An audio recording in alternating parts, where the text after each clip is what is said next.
जब मन टूटता है गीता संभालती है, जब निर्णय कठिन हो गीता रास्ता दिखाती है, जब अहंकार बढ़े गीता झुकना सिखाती है, और जब डर लगे गीता निर्भय बनाती है।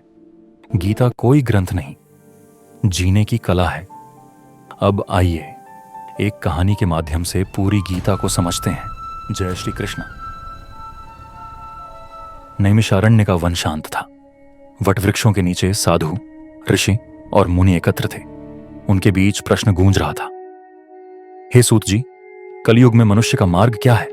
सूत जी मुस्कुराए। जिसका सार श्रीमद् भगवद गीता है, गीता का संपूर्ण सार, धर्म से कर्म, अहंकार का त्याग, फलासक्ति से मुक्ति और ईश्वर में समर्पण, यही सार। सूत जी बोले, हर युग में मनुष्य को संभालता है। वन में अग्नि प्रज्वलित थी। एक युवा तपस्वी अपने जीवन के द्वंद्व से व्याकुल था। हे गुरुदेव, उसने पूछा, कर्तव्य और करुणा में कैसे चुनाव करूं? सूत जी ने कहा, तुम्हारा प्रश्न अर्जुन का प्रश्न है। और कथा कुरुक्षेत्र की ओर बह चली। धनुष गांडीव भूमि पर गिर पड़ा। अर्जुन की आंखें भर आईं। यह केवल युद्ध का भय नहीं था, यह मोह था। गीता का पहला भाव, दुख स्वीकार करो, वहीं से जागरण शुरू होता है। कृष्ण ने कहा, हे पार्थ, तुम जिसे मरता देख रहे हो वह मरता नहीं। ऋषियों ने सिर झुकाया। आत्मा अमर है, शरीर नश्वर। भय धीरे धीरे अर्जुन के भीतर से पिघलने लगा। एक मुनि ने पूछा, क्या कर्म त्याग दें? कृष्ण बोले, कर्म त्याग नहीं, आसक्ति त्याग, यही कर्मयोग है। सूत जी बोले, जब जब धर्म डगमगाता है भगवान प्रकट होते हैं। ऋषियों ने समझा, यह केवल इतिहास नहीं, यह हर जीवन की घटना है। एक वृद्ध सन्यासी बोला, मन बड़ा चंचल है। कृष्ण उत्तर देते हैं, अभ्यास और वैराग्य से मन साध्य है। वन में भजन गूंज उठा, प्रेम से स्मरण करो। कृष्ण की वाणी आई, भक्ति ज्ञान और कर्म का मधुर फल है। अर्जुन ने विराट रूप देखा। काल, मृत्यु, सृष्टि सब एक। आर्षि मौन हो गए। कृष्ण बोले, तुम शरीर नहीं, तुम जाता हो। अर्जुन खड़ा हुआ। योद्धा वही था, दृष्टि नहीं थी। सूत जी ने कथा समेटी, सब धर्मों को छोड़कर ईश्वर की शरण जाओ। ऋषियों ने नेत्र बंद किए। कथा समाप्त नहीं हुई, जीवन शुरू हुआ। रात्रि गहरी हो चली थी। नैमिषारण्य में अग्नि मंद पड़ गई थी। साधु और मुनि मौन में बैठे थे, पर एक युवा शिष्य की आंखों में नींद नहीं थी। उसने धीमे स्वर में पूछा, यदि अर्जुन को ज्ञान मिल गया तो क्या उसके जीवन में कभी संदेह नहीं आया? सूत जी ने आंखें खोली। ज्ञान मिलने के बाद भी मन परीक्षा लेता है। कुरुक्षेत्र शांत था, रक्त सूख चुका था, पर स्मृतियां जीवित थीं। अर्जुन विजयी था, फिर भी भीतर से भारी। कृष्ण ने देखा, युद्ध समाप्त हुआ है पर कर्म नहीं। गीता का गूढ़ भाव, ज्ञान अंत नहीं, जीवन की शुरुआत है। एक वृद्ध आर्षि अर्जुन से बोले, अब क्या करोगे? अर्जुन ने कहा, सेवा। ऋषि मुस्कुराए। यही गीता है, कर्म को पूजा बनाना। रात्रि में अर्जुन ने स्वप्न देखा, पुराने चेहरे, पुराने युद्ध। वह कांप उठा। कृष्ण की वाणी भीतर से आई, स्मृति आएगी पर तुम उसमें मत उलझना। वैराग्य का अभ्यास। नैमिषारण्य में आर्षि चर्चा कर रहे थे, आने वाले युग में मनुष्य कैसे जिएगा। सूत जी बोले, गीता ही उसका दीपक बनेगी। एक साधु ने नाम लिया, कृष्ण।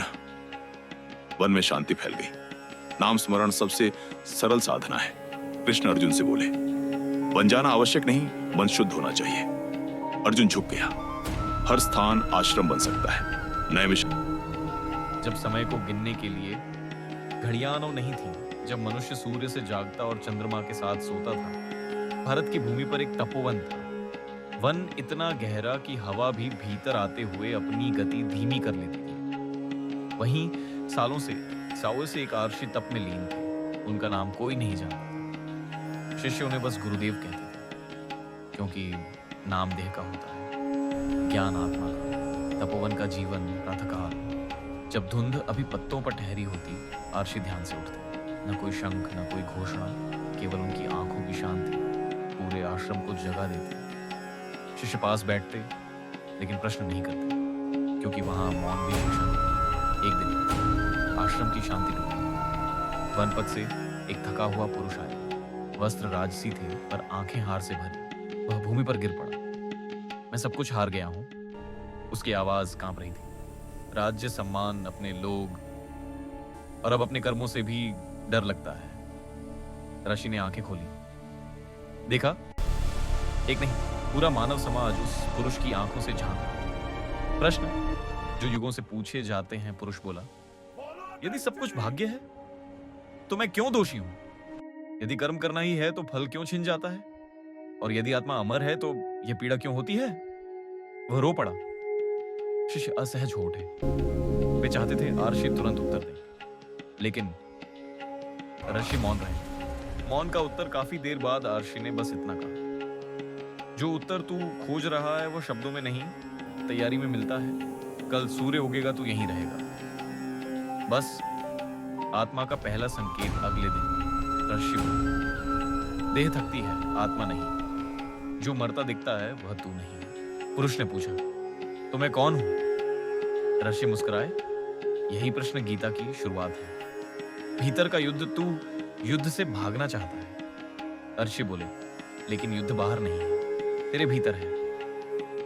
कर्तव्य से भागना शांति नहीं देता। कर्म कर, लेकिन फल को अपना मत मान। पुरुष की आंखों में डर कम होने लगा। पहली बार उसे लगा शायद वह टूटा नहीं है, बस भ्रम में था। भक्ति का जन्म।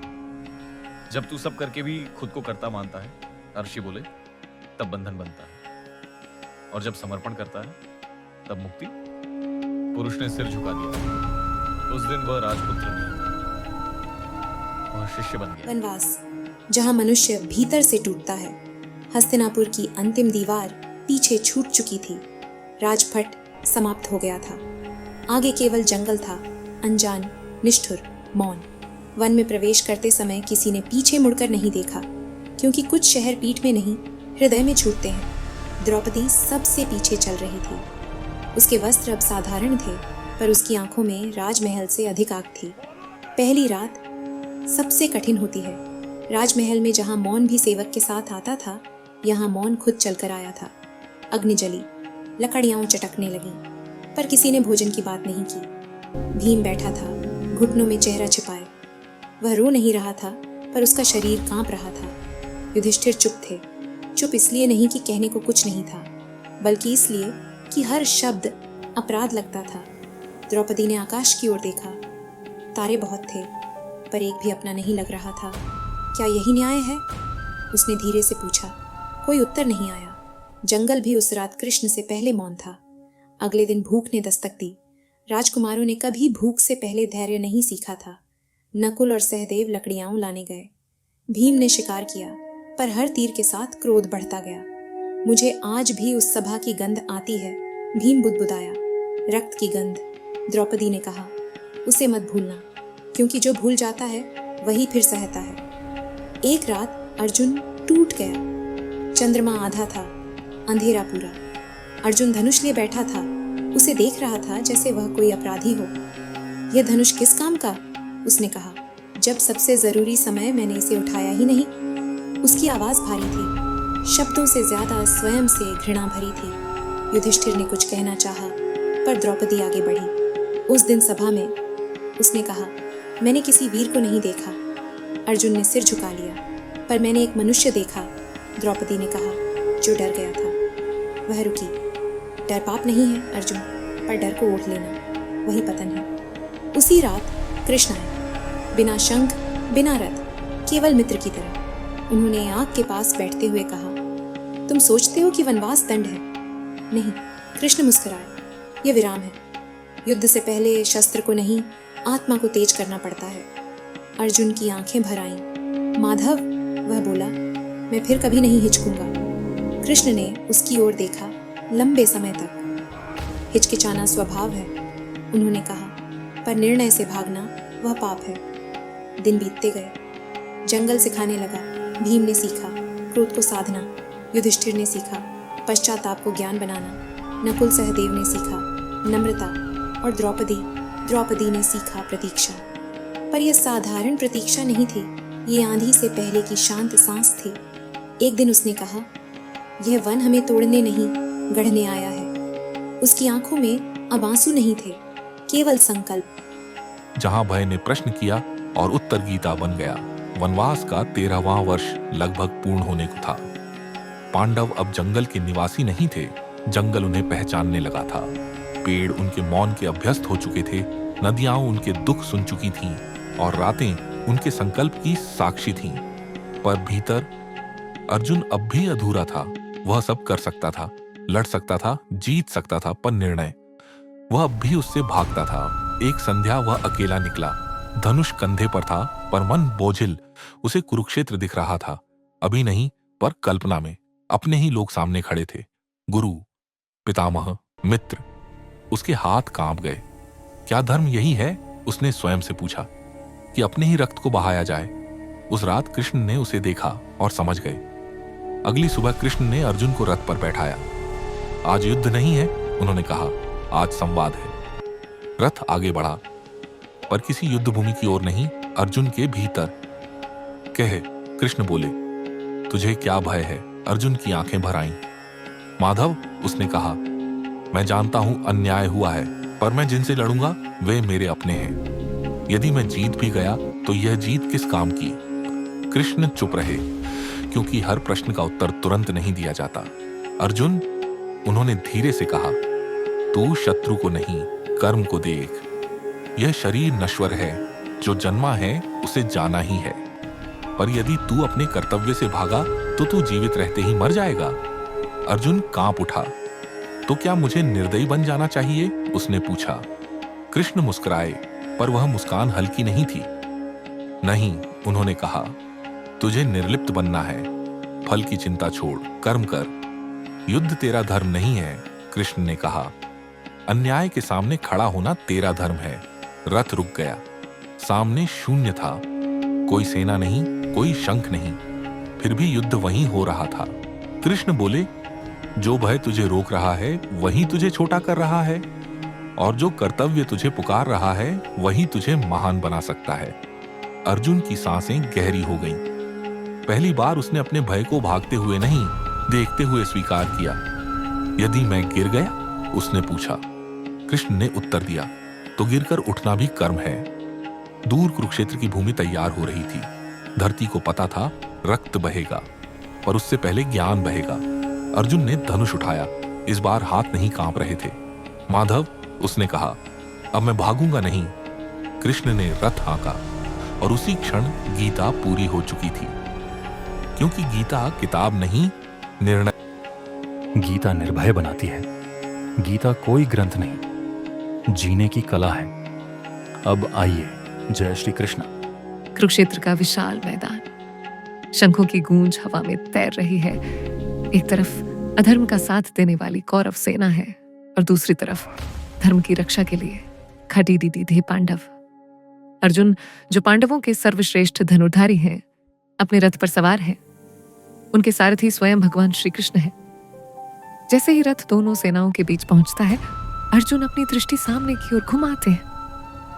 वहां उन्हें शत्रु नहीं, बल्कि अपने दादा भीष्म, गुरु द्रोण, चचेरे भाई और मित्र दिखाई देते हैं। अचानक अर्जुन का हाथ कांपने लगता है।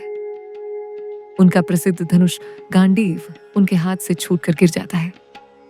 अर्जुन का तर्क है, हे कृष्ण, जिस राज्य को पाने के लिए मुझे अपनों का ही खून बहाना पड़े, ऐसा राज्य मुझे नहीं चाहिए।